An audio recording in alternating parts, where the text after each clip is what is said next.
Sexual.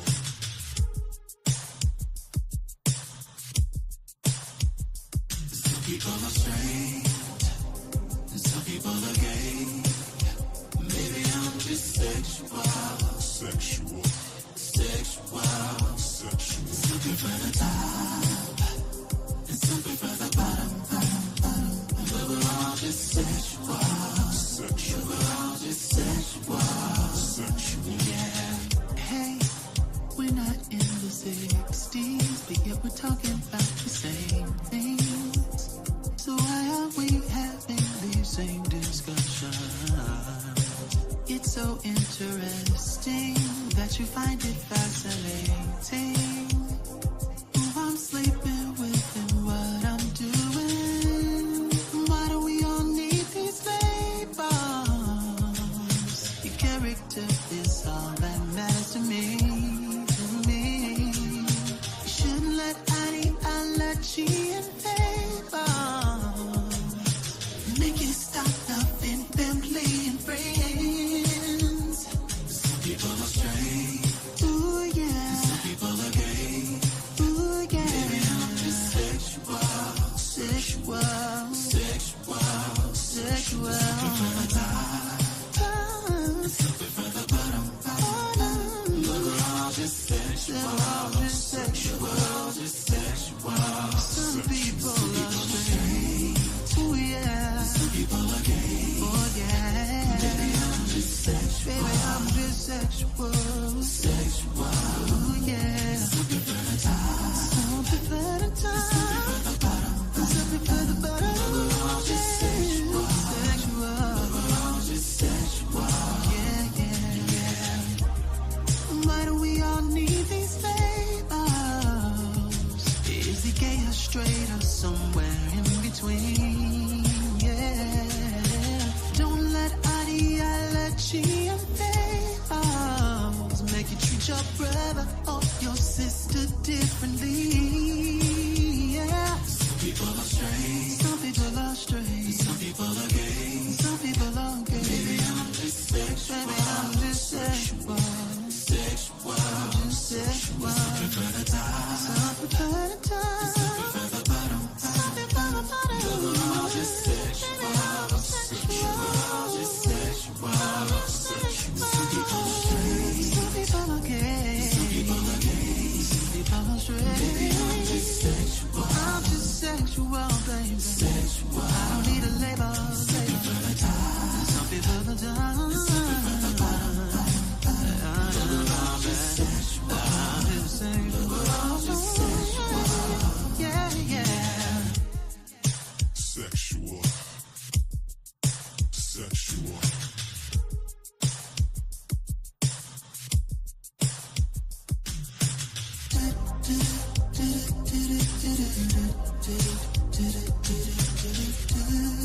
Sexual.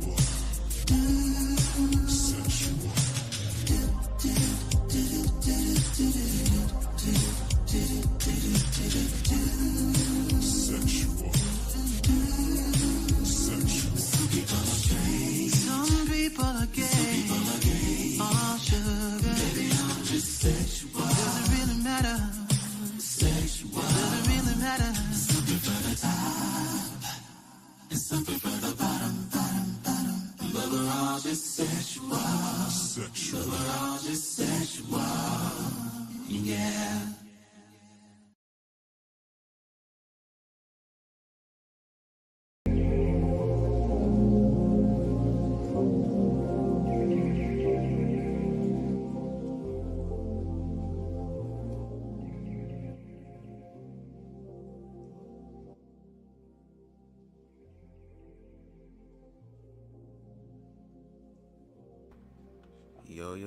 Yo, what's going on, everyone? I hope everyone is doing well on this wonderful Saturday evening, okay? And I'm excited that I am back with yet another read-through of The Cross in the Closet by Timothy Kurek. We're reading chapter 18 and 19. We're almost done with the book, guys, so thank you so much for everybody who has come through. The very few, but you know what? Like, once again, I do not despise small beginnings. I'd rather have a few and then none at all, okay? Hopefully this book helps you in some way. And yes, thank you, Style by Stevie. Shout out to you. Shout out to Braylon. We got the Prince of Disney in the house. What's going on, Braylon? Ah, yes. And again, the name of the song, which is like our intro song or theme for this song, is called "Sexual" by B Slade, who is an absolutely amazing, wonderful human being. He's just the GOAT in how creative he is. So shout out to him. But before we get into tonight's read through, I kind of want to give a little bit of church announcements, okay? Please, I'm gonna need y'all to be loud, live, and in color, in effect, in the building, okay? If possible, tomorrow night at midnight, okay? Me and Ron Vugata are finally gonna sit down and have the public conversation. And I'm excited about that. It's been some months in the making. We've had some private conversations behind the scenes, but now we finally got to a point to where we're able to manifest it. So I'm very excited about it. Because my goal for this conversation is to try to find a way to have us deal with our own triggers so that we can see clearly what everybody else is saying, and to try to find each other's humanity. And it's gonna be a little bit difficult because a lot of us on both sides, just in humanity, is dealing with a lot of guilt, a lot of hurt, a lot of shame, a lot of pain, and we're not learning how to deal with that and internalize that. Or deal with that and righteously. What's up, Low Key Fur? What's up? What's up? Shout out to you. To actually deal with our own insecurities, because what's happening now is that we're projecting our insecurities onto other people as opposed to owning our own insecurities, so that we can actually again see the humanity in all of us, okay? Because factually speaking, historically speaking, oppression has been happening, and I feel that we as human beings can get to a place where we can manifest our version of a utopia where everybody can be respected, everybody can be loved. And it's been done before if you do your research. So if it's been done before, it can absolutely happen again. So make sure y'all in the building. If y'all partake in the herb like I do, I would probably suggest that you have that shit on deck, because the conversation is going to get passionate. It's going to get passionate. A lot of you might be triggered. Okay, so we all have work to do when it comes to this conversation. Okay, and hopefully it will go in a peaceful way. Hopefully it will go about in a peaceful way, or that a gray area of understanding and respect, more so than anything, hopefully will be able to be established. So we will see. But again, join us tomorrow night, midnight, here on BubzDaGawd for that conversation.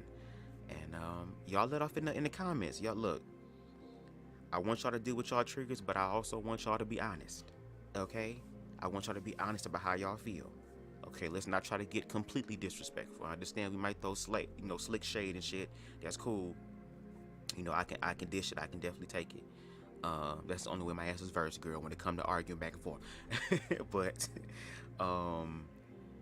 speak your mind. We need people telling the truth. We need people to express where they are right now, so that we can all find a way to find a monolithic view of humanity and actually work towards that. But before we get into the read through, y'all, okay? Boom. Okay, copyright disclaimer under Section 107 of the Copyright Act of 1976. Allowance is made for fair use for purposes such as criticism, comment, news reporting, scholarship, and research. Fair use is a use permitted by the copyright statute that might otherwise be infringing. Nonprofit, educational, or personal use tips the balance in favor of fair use. Okay? And with that being said, we're going to get into Chapter 18, Part 3, the New Testament, Becoming Invisible. Give me 1 second to hit my little joint one more time, or a few more times, okay? And take me a sip of water, and then we're going to get right into Chapter 18. So please excuse me for a few moments.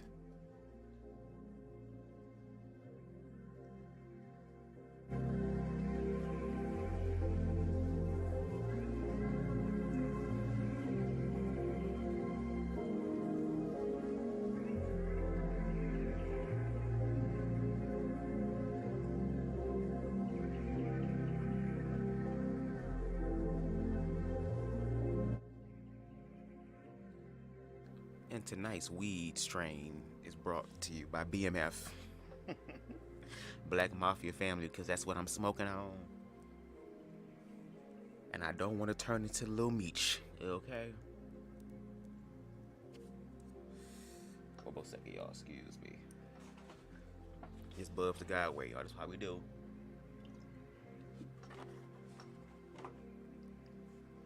Ooh, thank you, Jesus, for water. All right. Hey, Queen Spicy. I'm so glad that y'all becoming more familiar and familiar every time I go live. I appreciate y'all. Even if y'all in here for a few seconds, I'm still appreciative. Is the music okay?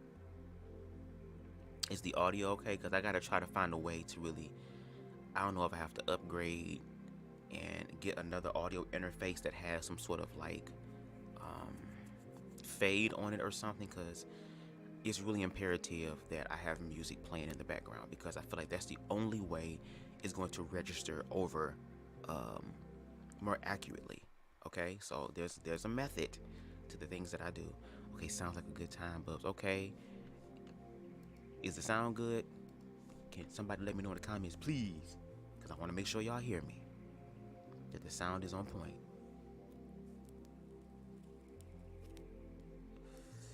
I still got research, but not research really, because I did my homework. But you know me, I like to overdo things sometimes.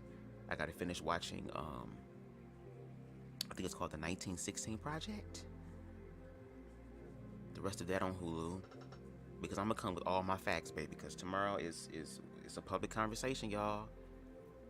And I want you to hold both me and Ron Vugada to the max. I want you to hold both of us to the fucking carpet, okay?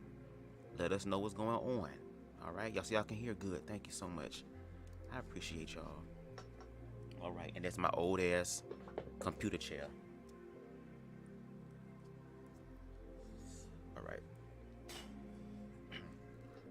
Chapter 18, Becoming Invisible.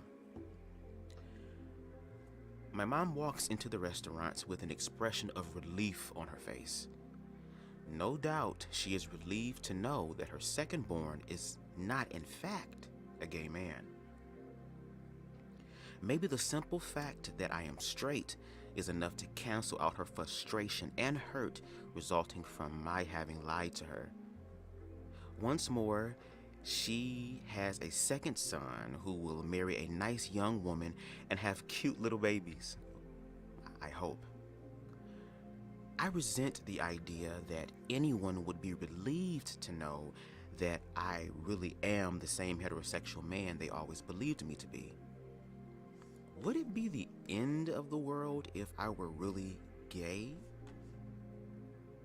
Is the crass, bigoted, straight Tim somehow more valuable than the softer, peaceful, more loving, gay Tim? Why do we put a higher value on one's orientation over the other? Why have I always valued straight people more than gays and lesbians and trans and so on and so forth? When she sits down, she puts her hand on mine on the table, and I tell her all about the how and why behind my drastic experience. She listens and doesn't interrupt, but I am leery of her motives. Maybe my cynicism is the result of the standard responses that I have gotten from the average person when I tell them I'm gay. Maybe I am just becoming more naturally defensive. It could also be the constant paranoia that is present even now. If I was not guarded with people, would I be more wounded by now? But this is my own mother, and I know it is only fair to try to give her the benefit of the doubt. When I tell my mom about seeing Jesus in drag, her eyes betray a surprise much akin to the surprise I felt that beautifully jarring evening. She apologizes. I ask why, and she says she knows there were times she did not treat me the way she probably should have. I was just so surprised and shocked. and I needed a lot of time to process what you were telling me, she says. I know this much is true. It takes longer for individuals who have been, what is this, girl? Inuated? I believe that's what it is. Inuated, girl, or I'm saying indoctrinated, girl, with conservative religion to, come around than others that have not been taught about the unnatural and abominable gay lifestyle or evil gay agenda. Lord knows I cannot judge. It has taken a great deal for me to question and realize that things aren't as I was taught they are, too. More than anything, my mom is concerned about my relationship with my brother, who told me on the phone that because of my lying to him, he would distance himself from me until my experiment was over. He feels thrown under the bus, I tell her, and all for gay people. I can tell she's distraught. Mom, I'll tell you what I told him. I did throw all of you under the bus for gay people, but only because there isn't a gay man or lesbian woman I've met who hasn't been thrown under the bus just because of the label of their orientation. The only way I could understand was to risk my own relationship with all of you. It will all work out, she says. I just hope it's sooner rather than later. It hurts me to know that my babies aren't speaking. Well, it's hurting both of us too. Maybe one day all of you will understand. The Pharisee smirks at me from a nearby table. He's been fairly silent since the night at karaoke, but his expressions have said the thousands of words they've replaced. Right now, his face says, maybe one day you'll understand how much it hurts to be lied to by your own sibling. And he is not too far off base. I don't understand what I've put them through, but it was a price I had to pay.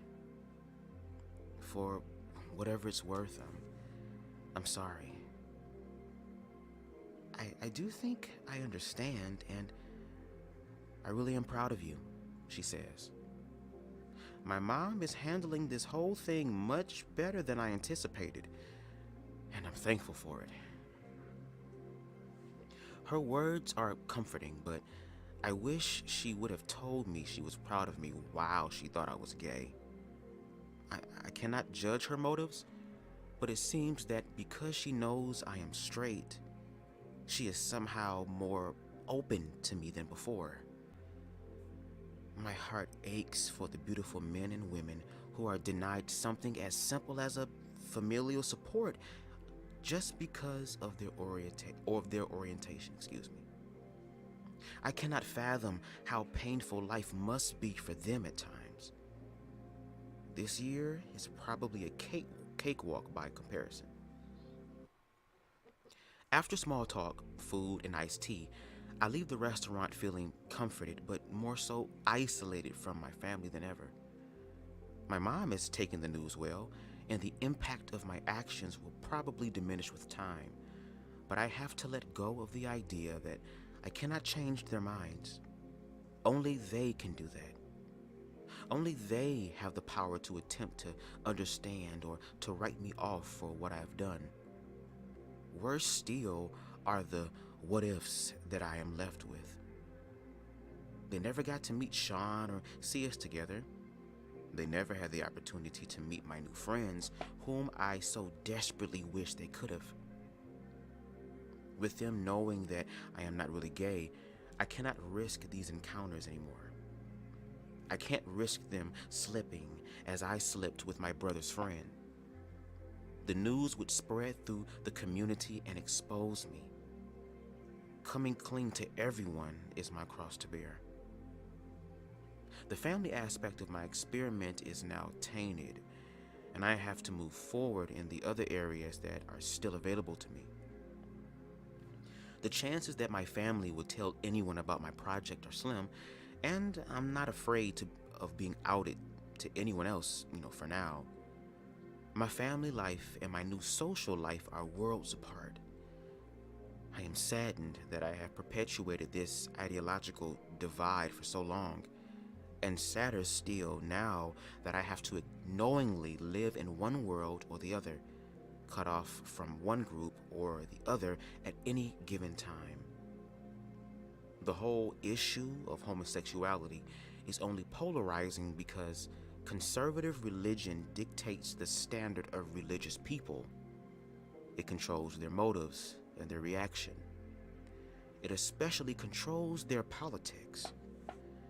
I hope to see the day when my conservative Christian brothers and sisters realize that separation is not the way of Jesus. Ooh, baby, I'm gonna have to use that tomorrow. I drive to a cafe to meet my friend Thomas, ill-prepared for my next encounter. I met Thomas at a cafe a few blocks away from my dad's house several months ago, and we instantly formed a rapport. His humor and insight into the mundane details of life makes him easy to be around. And since we're from the same neighborhood, we know a lot of the same people. We are sitting at a table making small talk and sipping coffee when I see my former pastor, Frank, and his wife, Cindy, walk into the cafe. The last time I heard from this man, he rebuked my decision to be gay in the name of Jesus and told me to get counseling at another church. We haven't spoken since. Thomas sees the visible discomfort on my face, but, plays it cool. He is friends with these people too. I hope they don't come over to talk to us. You okay? He asks, sensing my uneasiness. I nod my head yes, but flush red the very next moment when I see Cindy walking over to our table. I feel as though I've been pinned beneath a magnifying glass. What is she going to say to me? Should I get up and conveniently use the bathroom until they leave? The instantaneous terror I feel is soon replaced by the realization that she does not want to talk to me. She doesn't want to talk to me at all.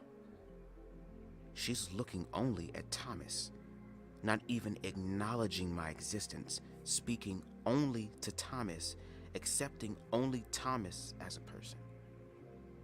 I am invisible to her. I am angry. No hello, not even a smile. After 3 or 4 minutes of small talk, she politely says goodbye and walks away without having said a single word to me.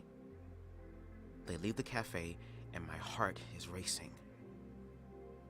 Thomas looks incredulous. Did that really just happen? I smile and sigh. That's not the first time this has happened to you, isn't it? No, it's not, but it's the first time with them. I haven't seen them since I came out. That wasn't even veiled contempt. It was blatant and abrasive. He shakes his head disapprovingly. I hope she doesn't treat the members of their church like that. No shit, he says, visibly shaken. I just can't believe she would be that rude. I'm used to it, I say. I have never felt more alone in my life than I have in the recent months. I hope you find peace, my friend. I really do. Thomas is a sincerely empathetic man, especially to those whom mainstream Christianity has turned its back on. I do too, I say, trying to shake off the humiliation. This hasn't been the easiest day. I don't feel disconnected from just my family. I feel disconnected from my entire past. But maybe that is a divine parting gift of sorts. Maybe God has blessed me by removing these people from my life. But I don't think I will ever get used to awkward situations like the one I just experienced. What really frustrates me is the rudeness that conservative beliefs seem to engender, more even than the beliefs themselves. It is one thing to hold a literal interpretation of the Bible and another to treat others as lesser. Sean and I have talked a lot about this recently. Believe what you want, but don't oppress me with those beliefs, he said. And admittedly, I have almost always been the oppressor. Only now do I understand that my methods did more harm than good. With my birthday coming up, I really wonder, will the friends I haven't heard from finally reach out to me? Or will I continue to be ignored? Will my brother reach out? The gravity of everything that the label of gay has changed in my life is being revealed, and the loss of everything that has been robbed from me because of that label is becoming more difficult to process. Part of me is slipping, and with it my ability to cope with the loneliness. For so long, my identity has been wrapped up in the opinions of others, especially those walking in the same religious circles I've always walked. I feel invisible, like I did at the cafe with Thomas, all the time. While one facet of my social life is thriving, the life I once knew is clearly dying. Only myself is left, praying that the anxiety and depression that are beginning to surface will not take root. And ladies and gentlemen, that is the end of chapter 18, okay, becoming invisible. That was a pretty fast chapter, okay? And we're gonna get my little recap, you know what I'm saying? Again, I appreciate how transparent he is. Once again, in the previous past, I want to say like 2 lives we did with this book, Tim has finally found a foundation to stand upon in reference to his gay label. He's in the community. He's getting to know these people even more. He's seeing and studying to show himself approved, being in those spaces, going through his ego, dealing with his triggers, learning to see the humanity in other people while also acknowledging his own biases that were taught to him and that he believed was the way and the way and the truth to access eternal life, even if that means oppressing other people. But in these past 2 lives, we've also seen how the outside world views the gay version of Tim, and not even just people he does not know, but in this chapter, people he used to know, people who were pastors, who preached about God is love and Jesus is love and John 3:16, and God is just all of this love and love and love and love and love, and we're love and we love you and we care about you and we care about your soul salvation. And then they walk into the cafe and the first lady, Cindy, doesn't even acknowledge Tim. Doesn't even say, hey Tim, I mean, at least like, hey, I'm still praying for you. I'm praying, like something, you know what I mean? But it was just blatant and abrasive disrespect. And let's not forget at the beginning of the chapter where, Mama is like, okay, that was like a little prank. Tim, you had me scared for a second, Tim. I thought. But then it's like, once again, y'all are okay with the Tim that I just discovered that I was. The Tim that was abrasive. The Tim that was jarring. The Tim that used the Bible not as a way to help heal and to help love and to help cover and to help protect and to help give refuge to those who are not connected or are under the illusion they're not connected to that supreme, ultimate, omnipotent and omnipresent power, but to use it as a weapon to literally slay other human beings, other versions and expressions of God. They loved that more so than the loving, tender, empathetic, emotionally present and available, more connected, more aligned, loving, Christ energy walking, exuding version of Tim. But once again, do you see how important and unfortunately how destructive labels are, especially when it's interpreted through the lens of other people, also with the rose-colored glasses of fear and ignorance? And how in chapter 18 he said, wow, my heart bleeds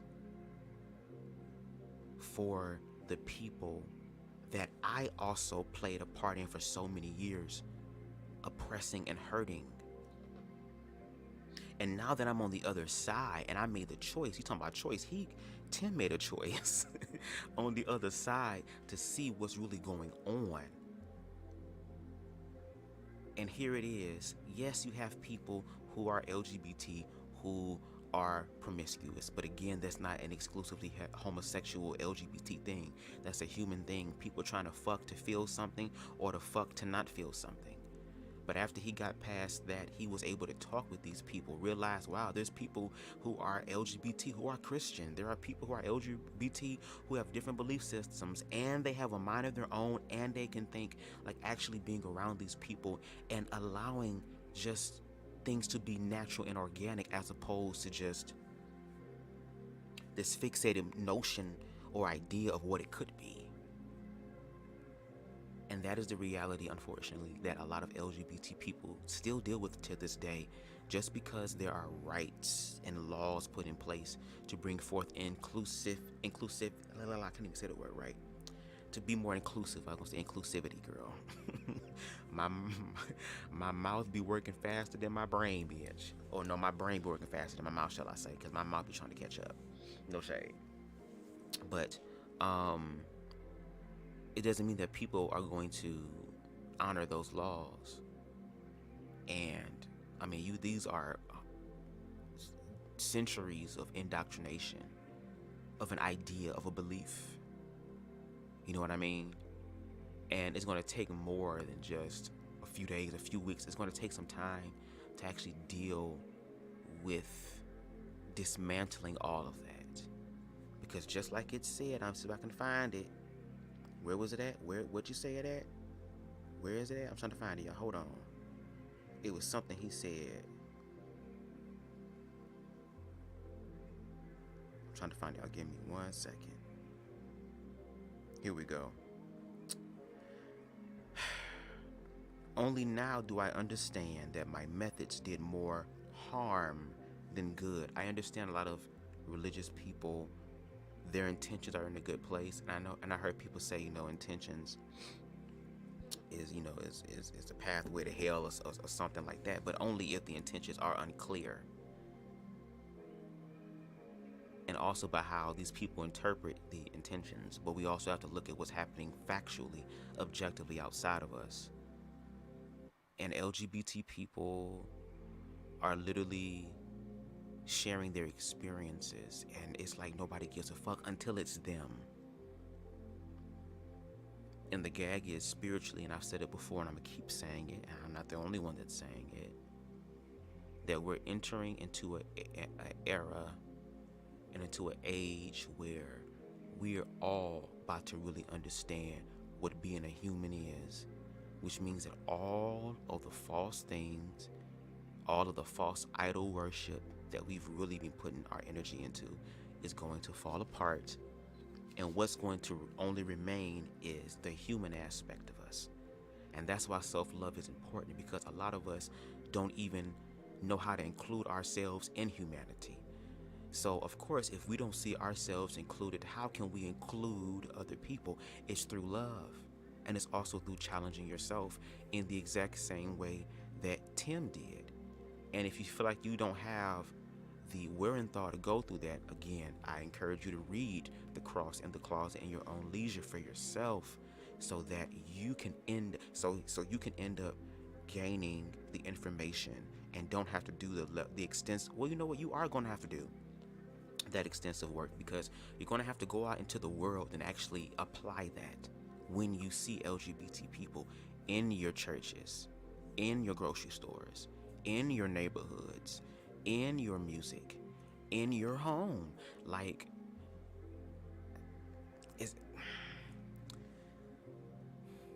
Communication is important. Education is important. And above all that, love is important. That is the only way, in my opinion, that things are going to truly, genuinely change, because love includes you, but it also includes the most highest vibratory form of you that we all have access to right now. Not right now, but right now, okay? So with that being said, I'm going to go ahead and take a little break before we get into the last chapter of tonight, which is chapter 19, The Descent, okay? And, yeah, I'll be back in a few minutes. See y'all.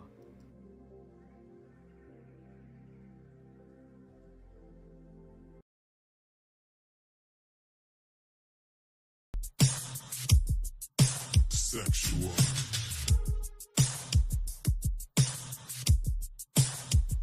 Some people are straight, and some people are gay.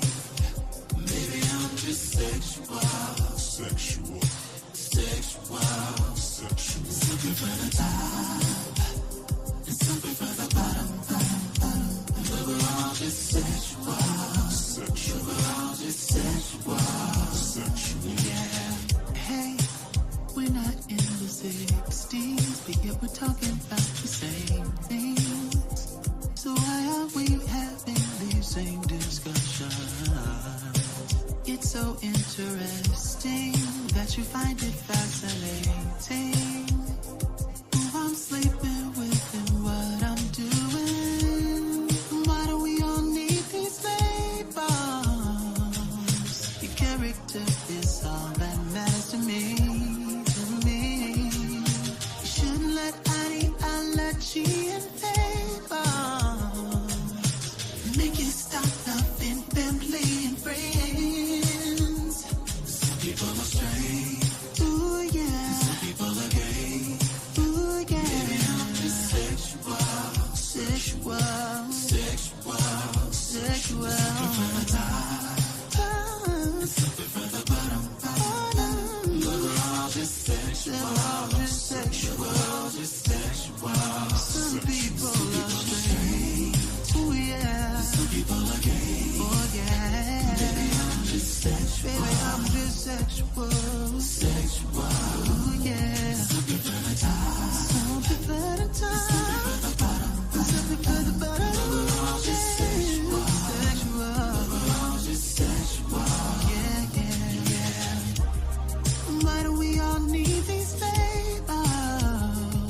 Is he gay or straight or somewhere in between? Yeah. Don't let ideology and labels make you treat your brother or your sister differently.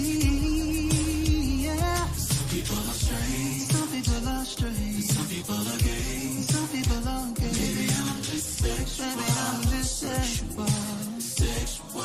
Just sexual. Prefer the top, Some prefer the top. prefer the bottom. Some prefer the bottom. We're all just sexual. Baby, I'm just sexual. Just sexual. Some people are straight. Some people are gay. Some people are straight.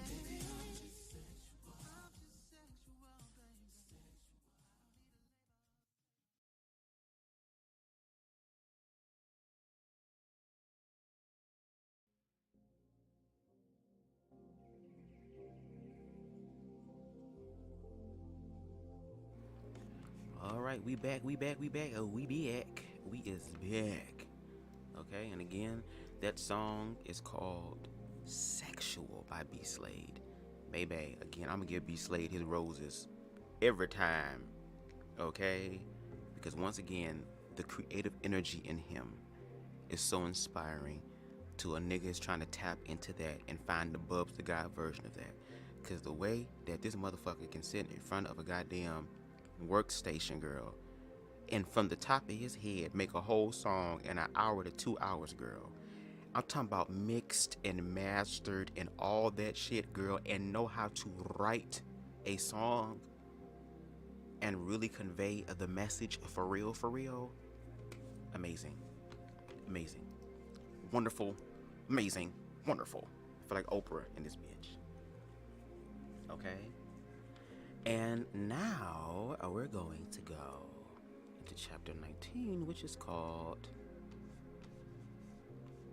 The Descent. Now, again, and I should have said this before. If y'all expecting a perfect read through of this book, I'm the wrong one. Okay? I have my quirks, I have my isms. I'm going to stutter, girl. My mind be working so fast. That's low-key another reason why I love weed, because it helps slow it down. Okay, and sometimes my mouth be trying to catch up, girl. It be trying to motherfucking play hopscotch and double dutch and shit. My tongue be having to do all type of damn tongue bending and all type of shit just so I be putting words together, girl. Be like, girl, take a whole sentence and put it together, girl. Turn that shit into abbreviations. The smart motherfuckers gonna figure it out, but I gotta slow down. That's another reason why I like reading, because it helps me to slow down. Sometimes I might sound like William Shatner in this bitch today when I speak. I might, girl. But in the midst of it all, my job that I am learning and I'm applying to myself is loving me through the midst of all that stuff. Because I feel, and what I'm learning for myself and I'm believing, because ain't nothing else after this. Ain't nothing else after this. The level of self-love that I am dedicating to myself, there is nothing else after this. I can't go back to how things used to be, because now I see more. I am more aware. It's like once you've seen the truth, or at least your version of the truth that resonates with you so much, you won't go back to the old life. But it's a lot of shadow work. It's a lot of facing your fears head on. And it even said in the Bible, girl, to go forth but do it with fear and trembling, but still move forward. You can be scared. It's okay to accept that humanity in you. But see, when you accept those things about you and you love yourself and love over yourself, which also means being accountable. You have to be accountable. As above, so below. What goes up must come down, girl. The law of cause and effect, girl. Can't nobody escape it. It's here to keep us on task. If we're saying we want our best life, if we're saying that we want better and greater, we have to be prepared for things to fall apart. But what's being torn apart are the false things, the things that no longer serve you, the things that kept you where you were, but it made you comfortable there. And of course, when things start falling apart, you are automatically shifted out of your level of comfort, your bubble of comfort. And it's scary, trust me. Again, I'm walking by faith and learning this on my own and applying it to my life. But the fact that I'm able to apply it to myself and love me, it allows me to also learn how to give more grace and mercy to people outside of me, and to really walk in love. And also the totality of love, which means that if I gotta cuss a motherfucker out, girl, I'ma cuss the motherfucker out in love, girl, and your spirit gon' feel it. You might be upset at me now, girl, but the power of love is, bitch, once your ass go away and you end up dealing, excuse me, not dealing, but you end up going to bed or something. Cause for me, I feel like our thoughts that are in the back of our mind that we try to suppress so much comes to the forefront, either when we wake up or when we go to bed.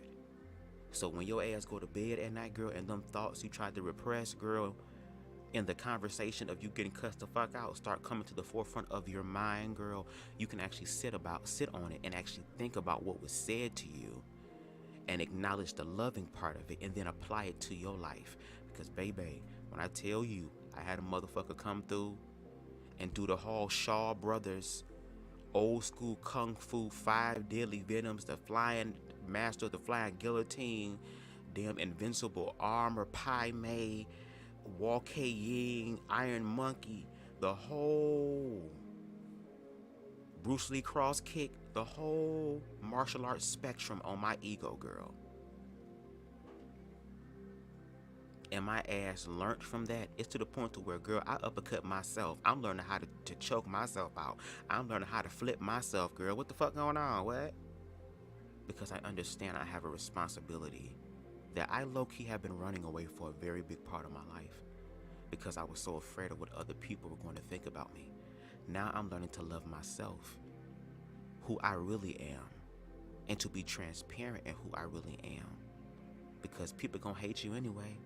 I mean, according to the narrative of the Bible, they hated his ass and they murdered him. But that shows how much of a false, scared, and ignorant world and society that we live in. But see, when you die before you actually die, girl, that's when you start tapping into miraculous shit. That's when you start tapping into life-changing shit, girl. That's where you have the ability to be all the way powerful, because you are truly in the present moment, girl, and you are forced in the present moment. You are stuck in the present moment, girl. But see, you gotta experience it to understand. No shade, but this is one of the signposts, girl. And Timothy Kurek trying to help a lot of you homophobic and transphobic ass people how to get on track to the actual Christ energy, girl. Because Christ was very specific about who his people was, and the ideology and the vibration that his people was on, girl. And that was love, girl. And that's one thing that your ass can't play around with, bitch. That's one thing your ass can't sit up here and fake the funk with, girl. Because energy is energy, girl. And it's going to always be revealing and telling every time. So for a lot of people who are talking about, girl, yes, I done motherfucking picketed that pride event, girl. I done kicked my damn homosexual son out and told him that he no longer in this house no more, girl. And for a lot of y'all that thinking that that's gonna be another check plus on your I'm going to heaven card, girl, baby, y'all gonna really motherfucking gag, girl. Y'all gonna get to the goddamn test and the quiz. It's gonna motherfucking be looking jarring, girl. And then when it's time for goddamn parent-teacher conference, girl, and your parent gotta go to the parent-teacher conference to get your report card, girl, and they look at that report card, what do you think is gonna be on the report card, girl? You think you passed? You think you passed? Or is somebody about to get a Joe Jackson ass whooping, girl, when they get to the house? Anyway, chapter 19, The Descent. Here we go. Today is my 22nd birthday. I am working a 14-hour shift at Revive for Customer Appreciation Day. Add the double shift to the emotional turmoil of being at odds with my brother, and I have little to celebrate. I mean, last year, my brother and his wife threw me a party. This year, I don't know if he will ever text me a happy birthday. Oh, how things have changed. I am serving coffee and food for 14 hours to hundreds of gays and lesbians, kicking off the 2-week-long celebration leading up to Gay Pride Day. I should be more excited about the conversations I'll have and, the people I'll meet, but I cannot seem to muster any genuine enthusiasm. I am broken. I ache for my family, though it has only been a few weeks since we've last spoken.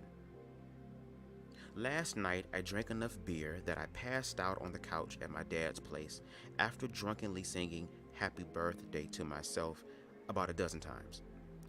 I cried until I couldn't cry anymore. It was not one of the prouder moments of my life.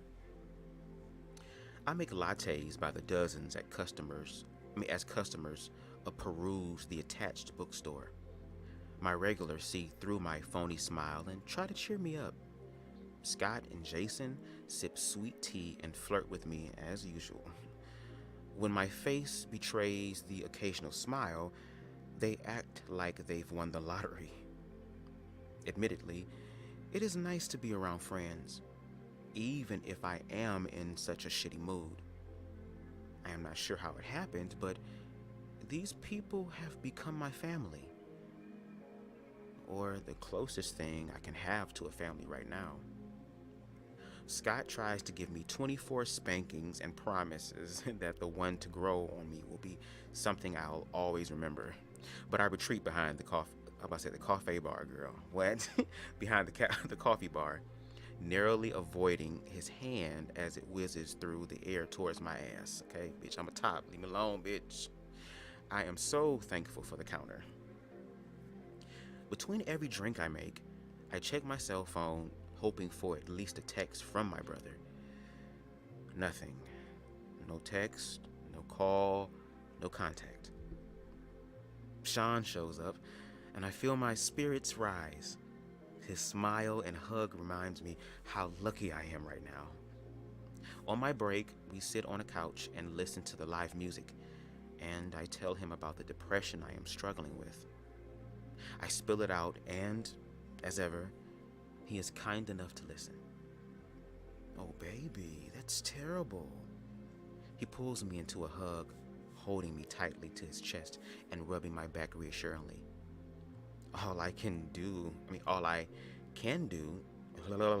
it's all I can do not to cry, excuse me. I take a deep breath and steady myself. I'll be okay, really. It's just going to take some time getting used to. Look, I've been there, hun. A lot of us have. If you need anything, you know I'm here for you. Yeah, I know. Thank you, I say, still choking back tears. I check my phone again. Nothing. Sean's empathy and genuine concern for my well-being are a beautiful example of his greater grace and masculinity, as he continually plays the role of servant to me on this journey. My guard disappears while Sean is around, and I realize something inside of me is changing. His friendship is changing me, softening the rough edges. Sean grabs my hand and holds it as we talk. The physical closeness doesn't bother me anymore. I am lucky to have him. What I have with Sean might actually be more real than anything I've ever had in past relationships. He personifies what I hope to have in a romantic partner one day. And oddly enough, he has become an essential part of my life. His love is so tangible and beautiful that I am beginning to view him not just as a beard, a pretend boyfriend meant to fool those around me, but as a legitimate partner in my life. For a time, at least. Our relationship is limited by the degree to which it can develop, but I try not to think about that. Instead, I focus on the moment, on what I can learn from this dear, sweet man whom everyone believes to be my boyfriend. I love Church Street during the day. I love seeing families emerge and enjoy the neighborhood. A lot of the same families from softball are here. Everyone who knows it's my birthday makes it a point to hug me or tips me generously as I make their coffee.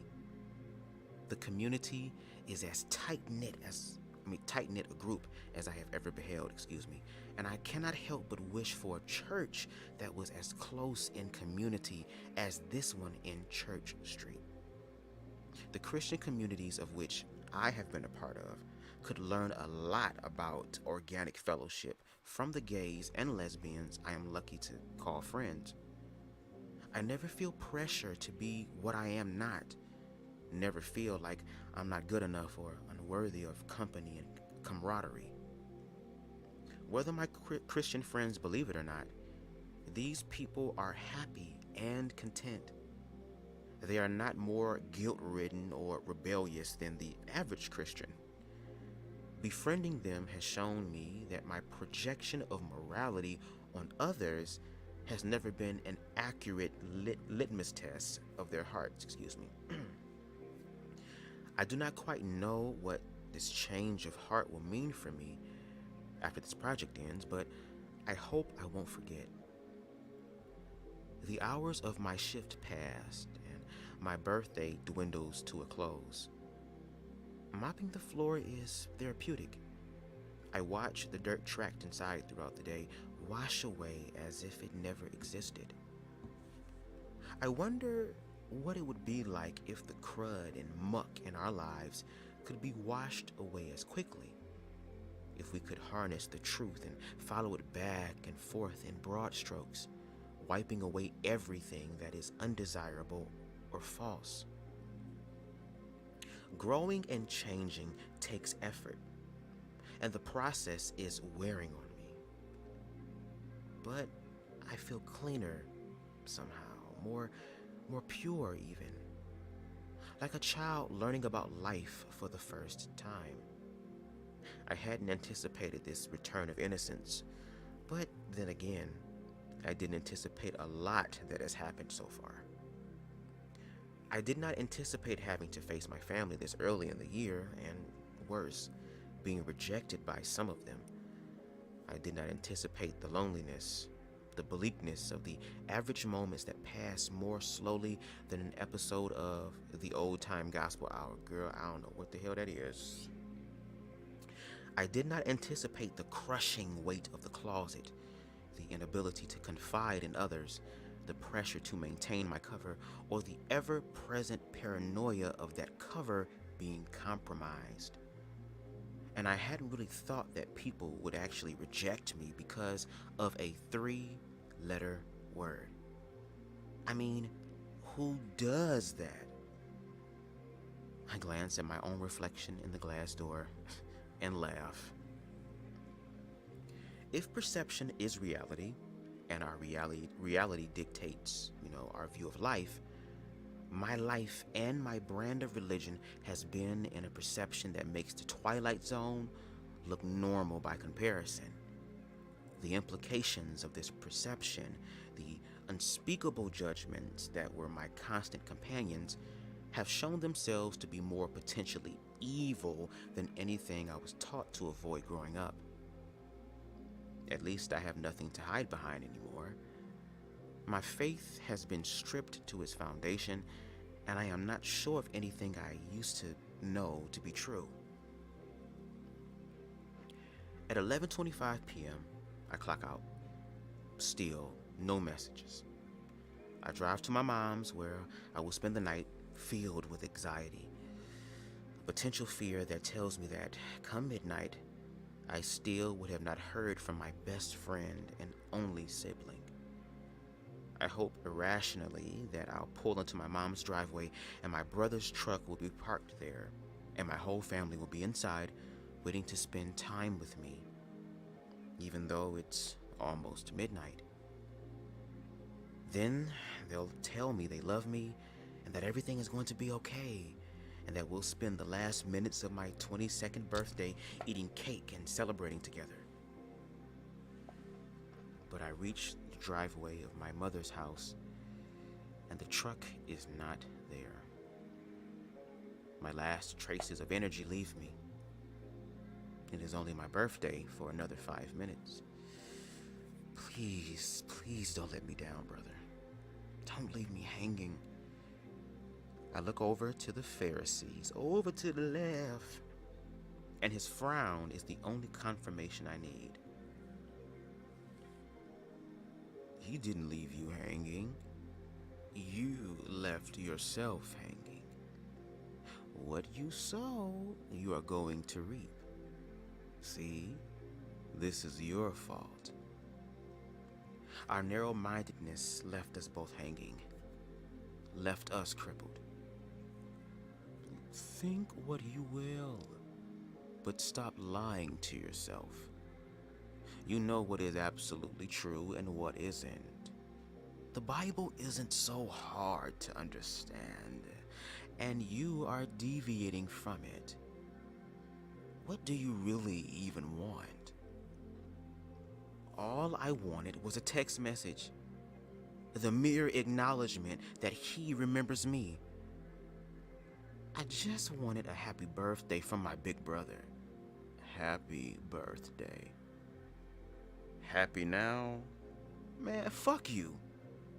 I open my car door, and walk up the stairs to the house. Excuse me.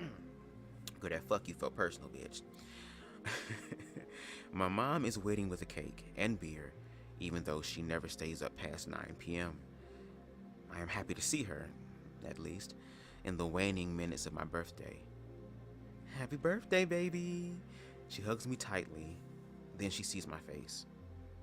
I look down at my phone and the display changes from 11:59 p.m. to 12 a.m. He didn't even text. "Are you okay?" she asks, concerned. "No, Mom, I'm not. But at least I understand. At least I get it." Her eyes begin to water, and I realize I am hurting her. So I smile and tell her about my day instead of venting. We eat cake, and my mom walks upstairs to her room, once again believing a lie. First, I told her I was gay. Tonight, I acted happy. I am tired of playing parts for her, but tonight is what I had to do. "Don't drink all of that beer," she yells down the stairs, her voice laced with concern.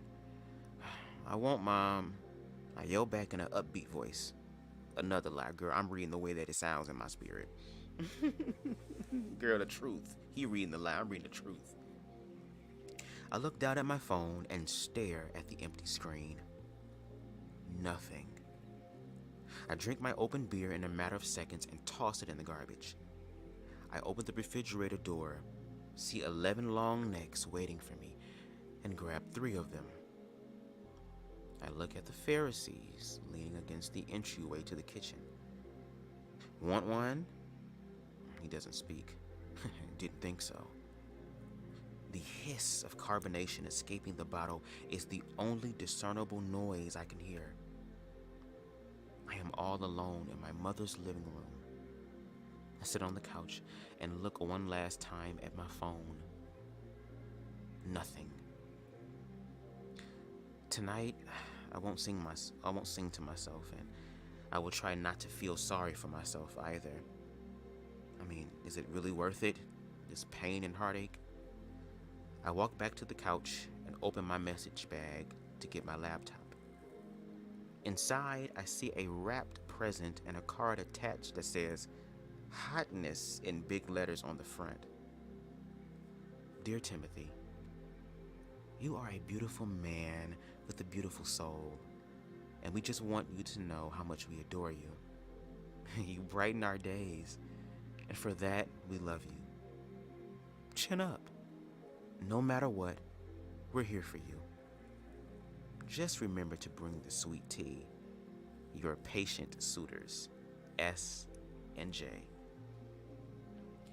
I open the beautifully wrapped present and find a book I have been eyeing for weeks at the bookstore. It's perfect. I take another drink of my beer and take a deep breath, amazed by the goodness of people and the impact that goodness has on me. I don't feel so alone anymore. And ladies and gentlemen, that is the end of chapter 19, The Descent. Okay? And baby, I love the fact that it talks about the inner struggle once again of the individuals who are LGBT. Okay? And how they can have all this love around them that is from the outside world, new friends that they have met, relationships, bonds that they have created, and how all that can be playing out in front of them. But how those people just simply want love and affirmation from their family. And I've had countless conversations with other LGBT people who just wish that, they could be with their family on Christmas and Thanksgiving, and how on birthdays they wish they could just get a simple text or, some sort of acknowledgement. And how there are literally LGBT people now who haven't spoken to their family members in years, and those important to them in years, or who are living double lives so that they can keep some sort of connection to the community of love that they've been around for so long, and how they know and they're aware that that love can be snatched from them, not because they did anything wrong, not because there's anything factual that they can prove objectively in the world to be like, yeah, but simply because of a stigma and a stereotype that is connected to morality, and that morality being connected to heaven, and that this is what you have to do to get into heaven. instead of actually doing what is required to get into heaven, which is to love. So here it is the whole entire time. And I think it also shows too that for those who are struggling, though, who are in the same position as Tim, who are actually LGBT, because once again, Tim is using this experiment to understand. And once again, even that understanding is scratching the tip of the iceberg. You can get to the depths of the iceberg if you make it relatable and personal to you and practice empathy. But for the experiment, scratching the tip of the iceberg in reference to the LGBT experience in the world we live in today, the objective world, especially here in America. And how they're going through these ups and downs within themselves. Some of them start to hate themselves or question their own selves because of the world outside of them. And how a lot of people have a lot of self-deletion ideations, and some of them, unfortunately, attempts that do succeed. Simply because of the world outside of them and how it views them. It views them as the leper, the one that no one wants to be around. There's no factual evidence to support this besides a misinterpretation of what's said in the Bible, but how that misinterpretation was so powerful that it even affected him. And once again, Tim, I think he's learning what it was like to be a quote-unquote ally and what it's like to be an accomplice, because an ally and an accomplice is two different things. And I kind of want to bring this up because I think I was going to bring it up tomorrow too. Is it in this or is it my other phone? Hold on. I have so many tabs in my phone. It's ridiculous. Hold on, y'all. I think it's in this one. One second. Yes. Because I want to read it. Okay. Let's see. Where's it at? Excuse me. The term ally is defined as someone who advocates for groups or individuals who do not come from the same place of privilege as an ally. Being an ally is considered one of the first steps in any sort of social justice work, okay? Whereas an ally might work to make changes on an individual level. An accomplice aims to tackle these injustices on an institutional level. So you have people who are allies in the community who speak up for that. But then once again, are you going to be the accomplice when it comes to furthering the fact that the form of equality can be established? So I feel like Tim is growing from being an ally to being an accomplice, which is needed in order to help make change, because he is totally willing to really walk in that Christ stuff. And Christ was not an ally. Christ was an accomplice. Remember, Christ's ass was wanted. Okay, they was looking for him. I heard y'all niggas was looking for me. Here I go. He was an accomplice. So it's like, even with him being an accomplice, he's understanding the accomplice because now that stuff is affecting his life to where his brother doesn't want anything to do with him. Not because he's gay, but I guess like a parallel, simply because he lied about him being gay and about this thing, and how Tim couldn't risk the truth getting out. And he has to pay the price for that. Even though he wasn't thinking that it would happen in that way to him, he is truly understanding the assignment when it comes to the experiences of a lot of LGBT people with being rejected by someone so close. And here it is again. Tim had motherfuckers loving on him, giving him generous tips at his job. His beard boyfriend came through and was loving on him and all this type of stuff. Even the mom, who, yeah, you know, she probably don't even really understand. She just happy her son not gay, for real. And she don't want to see shit going on between her children. But even she stayed up to try to celebrate with him. And all that didn't matter because he wanted a text by someone that mattered the most. And there's a lot of people out there now who are LGBT who have been hurt so bad, girl, that they don't mind hurting other people, girl. They don't mind spewing hatred to other people. They don't mind demonizing other people's experiences. Do you see how fear and hate and ignorance is so toxic? And if it's not addressed and dealt with energetically, mentally, emotionally, and spiritually, how that transference can end up fucking up someone else's life. But for those who are struggling, I want you to remember that even when there's people outside of you that you want love from the most, you still have to be aware that you are loved in the midst of this transition. Because even Tim said it in the chapter. He said, well, maybe this also can be looked upon. He had a moment of awareness and clarity to where he was able to look at it and say, wait a minute, hold on. Maybe this might be a blessing in disguise. Maybe all the things that no longer serve me are being released and being taken away from me. And it gives me the opportunity to expand and enlarge my territory of understanding. Because yes, I'm losing these people who I know over time will come back. Or hopefully. But that I'm finding my real family, my real tribe. There was even a story in the book of the Bible where Jesus was doing something, and one of his people came in and said, hey, yo, Jesus, your mom and them looking for you. And he was like, wait, my mom gonna have to wait, because I'm doing the Lord's work, girl. She gonna have to wait. She gonna be okay. She gonna be all right. So sometimes even the family member is gonna have to take a sit back a little bit, especially when it comes to you loving yourself. And even me, I'm in that space now. Like I'm in my nomad phase. I'm to myself, like spiritually nomad hermit phase. I'm in that. You know what I'm saying? I'm really in my studies. I'm really in trying to figure out who I really am. Who is BubzDaGawd for real? Not the BubzDaGawd through the views of other people, but who the fuck am I within myself? How do I hear my own voice? And even Christ in the narrative of the Bible had to walk away for a little bit from everybody to say, hold on, before I can come in here and do what I really need to do, I have to make sure I am so aligned with myself that even when I'm tempted, and I don't have no one around me to help counterbalance that temptation.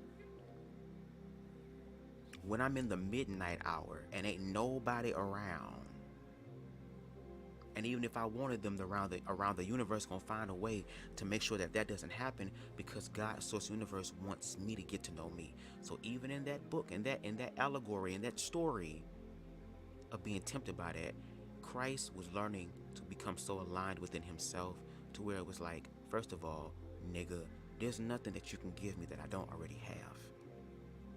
Why do I have to sell my soul when my soul is the cheat code for me to manifest whatever the fuck it is I want to manifest? Why would I give that to you when my soul don't even belong to me? It belongs to source. I'm just an expression of it, just like Satan bitch ass was an expression of it, girl. The lower vibrational allegorical thing of it, girl, it all still had its part in it. So I appreciate these past two chapters, being invisible or becoming invisible and the descent, because it shows that even for those who are coming out or dealing with their sexuality, you're going to have moments of spiral. Especially when you first come out. You're leaving the closet, you're leaving the darkness and stepping into the light. And there might be even some things within yourself that you're not going to like. But you also have the opportunity to love those parts of you too. And that you're never truly, genuinely alone. Even when you feel like you're by yourself, you're not alone. You have people that you know, that you don't know, who are praying for you or praying for the energy that you possess within yourself. It's just that we're going to have to go through these transformations in order to be better, in order to show up greater, and to also understand what loss is, because regardless of sexuality, race, whatever the case may be, this experience will come to an end one day. We are going to lose all of these worldly, tangible, objective reality that we're experiencing. We're going to lose that one day. There will come a day where BubzDaGawd will energetically, girl, but the expression, shall I say, in the shell of BubzDaGawd will cease one day.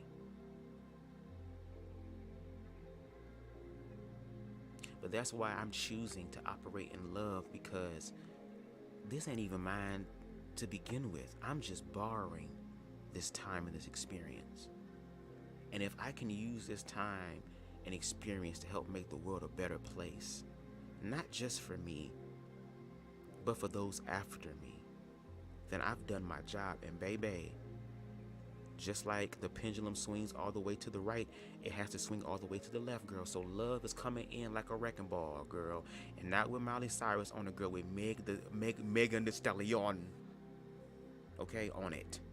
And you know her big ass booty, and it's gonna add more inertia, okay? And motherfucking gonna Kamehameha high a level 9,000, that wrecking ball, girl. So you know it's gonna come through it here just a little bit harder.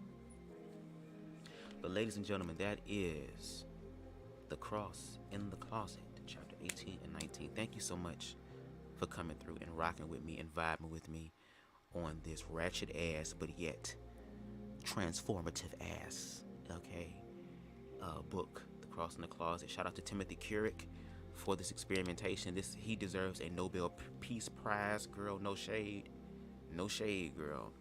Because the one thing that the world is afraid of, girl, is itself. Bitch, y'all hoes about to be really scared, girl. Be grateful and be thankful. There are people who learn to love themselves like Jesus, girl. You able to love because you was first to love, girl. You just have to accept the love first, okay?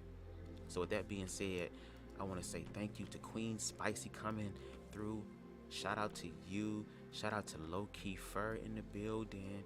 Shout out to Style by Stevie. Shout out to the Prince of Disney. It's Braylon. You're watching the Disney Channel. Shout out to Braylon. Shout out to those who came in peeking in. Shout out to the Bush Gang. Shout out to the Replay Gang. And shout out to the homophobic and transphobic and the racist people too, girl. You love too, girl. You love too, girl. You just going through a moment where your ass is struggling, girl. You struggling with the love. That's okay, girl. We gonna help you work through it, because we already worked through ours, so we gonna help you work through it. Shout out to Roki. Roki says, hey, just came in to listen today. Y'all felt this session. Thank you so much. Shout out to Roki. Make sure y'all hit that thumbs button. Yes, please hit the thumbs button. That is probably the most important thing you can do for BubzDaGawd. It is so free. You ain't gotta subscribe if you don't want to, because baby, listen, I understand I'm not everybody's cup of tea. I accept that. But what the hell you can do on your way out is at least hit the goddamn thumbs up button. It's free. Your EBT SNAP benefits still gonna remain. The food in your fridge still gonna remain. The cash in your bank accounts is still gonna remain. The weave in the motherfucking lace and goddamn glue in your weave still gonna stay the same. Your hairline is still gonna stay the same. Everything gonna stay the same. Okay? So please hit that thumbs up button. And also, one more time before we leave, y'all, let me put on the screen, baby. Boom. Don't forget, girl, tomorrow night at midnight. Girl, it's close to midnight. Something evil's lurking in the dark. Girl, yes, girl. Racism in the dark, girl. Homophobia in the dark, girl. Transphobia in the dark, girl. Okay? Classism in the dark, girl. Patriarchy in the dark, girl. It's finna come to the light, girl. We finna girl. We finna thrill a moonwalk, girl. The funk of 40,000 years is gonna be on this conversation. I'm gonna need y'all to be in the building tomorrow night at midnight to join me and Rendezvous God as we have the conversation. And once again, I still got some work to do tonight, y'all. Because I gotta try to, since it's on my platform, I gotta try to structure it so we can at least have some rubric to follow. But yes, I want y'all to come through. I called it the conversation because I really want to talk to each other back and forth talking. And I want to use an amalgamation because I looked up some stuff about conversation. Hold on 1 second, y'all. Hold on, y'all. Because there's certain types of conversations, but I want them to be an amalgamation. Like, there might be times where we might be debating each other. There might be a debate energy in the building. You know what I'm saying? There might come a time where, you know, we might be talking at each other from our experiences because we weren't there. So we're going to have that. We're going to have the conversation and dialogue where we're going to be talking to each other. Okay? And understanding and stuff like that. I just want it to be an honest conversation. I'm going to show up honestly. And I believe Ron is going to show up honestly because even in our few of our private conversations. I feel like Ron has been very, very honest, so I can very much appreciate that. But I'm gonna let y'all know, y'all gonna be triggered, baby. Y'all gonna be triggered. So for a lot of my trans sisters that is listening, y'all might want to make sure y'all got some weed rolled up or something, because or y'all might want to check in when you're in a better headspace, because there might be some language, because I'm gonna allow Ron to speak somewhat freely, not very abrasive, but there's some terminology that he has changed and switched up. It's still, the energy is still there, the ignorant energy is still there, and the fear-based energy is still there, but at least the word is different. But it might be triggering to you, so if you are triggered, you might want to check back later on. But this is for individuals who are willing to face their own egos too, and to actually learn from each other, and also for us to practice empathy. This shit, listen, you gotta put in the work. You gotta put in the work, even me. And also understanding it's going to be passionate. There will come times to where, girl, our voice might get a little raised, girl. We might motherfucking start moving our motherfucking heads and neck, because we both still gay men. So we might have a little bit of sassiness, a little bit of flame, a little bit of fire, a little bit of heat in what we say. But I believe that we can do that. We can talk. It's happened before. If you do your research about the 60s and 70s, girl, when black people sat down and talked, girl, and had congressional hearings, there was an opportunity for us to really talk to each other, girl, with the passion. Because they say black people are some angry people, and the black angry woman and the black angry man, girl, we're very passionate and emotional. To be able to have those emotional conversations, but balance it out with logic. So we all gonna have a responsibility.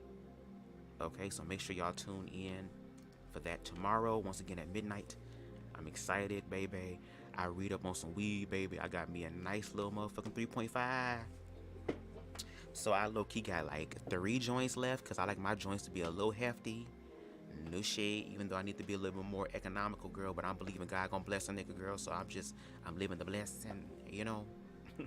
So I'm ready for it. But once again, thank y'all so much for joining me on another read-through of The Cross and the Closet. And I'm going to leave you with our outro song, once again, by B. Slade. Oh my God. I'm so glad I ain't getting paid for this shit. And if I was, I would gladly give this nigga his due. Okay? No shade. That'll happen one day. But the song is called Language of Tears. It's his own version that he did.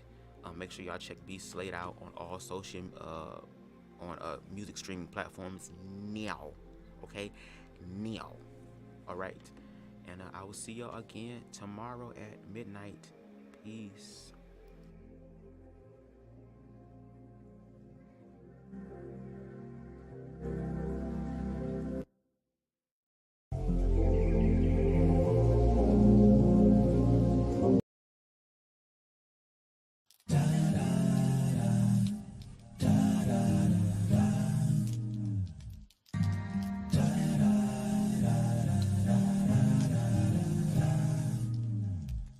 Feeling so lonely, feeling so down when you need someone.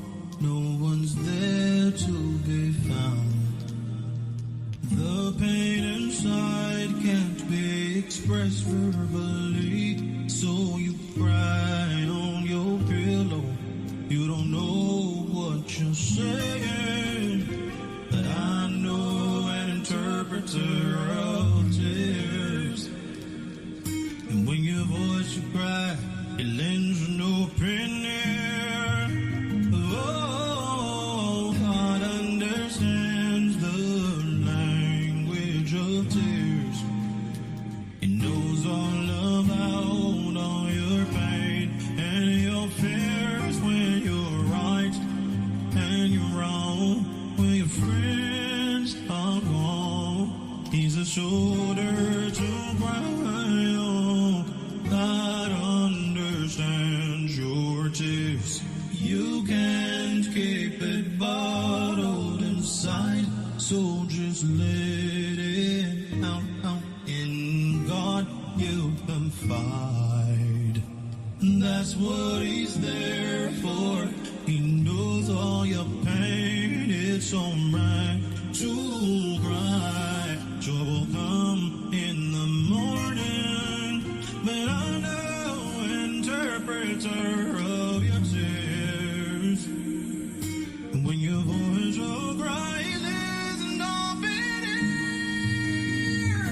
Oh, God understands the language of tears. He knows all about all your pains and your fears. When you're right and you're wrong, when your friends are gone, he's a shoulder to cry. God understands your tears. He understands the language of tears. Oh, the language of tears. Not crying so many tears. When you're right, when you're wrong, when your friends are gone, he's a shoulder to cry on. God understands your tears.